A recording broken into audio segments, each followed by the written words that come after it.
I never imagined my life would look like this. I was just a simple girl from a small village with simple dreams of a home, a family, a quiet life. Then everything changed.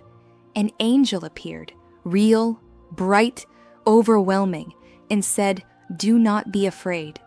But I was, until he told me I would carry God's son. Why me? I wasn't special. I wasn't strong or ready. But something gentle inside whispered, "Trust him." So I said yes, even with a heart full of questions. Then came the journey. Far from home, heavy with child, Joseph tried to be brave for me, but I saw the fear in his eyes. We held on to each other and to God. In Bethlehem, every door was closed, every inn full, hope slipping away. I was so tired. And then someone offered a stable, not a room, not a bed, just straw, lantern light, and animals breathing in the dark. Not what any mother would want, but it was all we had.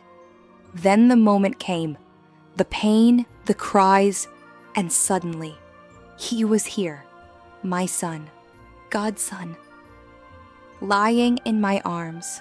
As I looked at him, every fear quieted. My whole heart felt wrapped in a peace I had never known.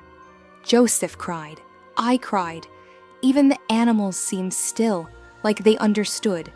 Then the shepherds arrived, breathless, amazed, saying angels had filled the sky singing about our child.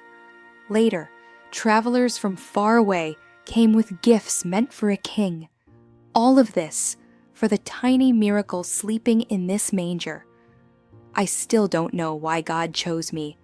I still don't feel worthy, but in this small stable, holding our son, I know God is here with us. And tonight, in this quiet place, my heart is at peace.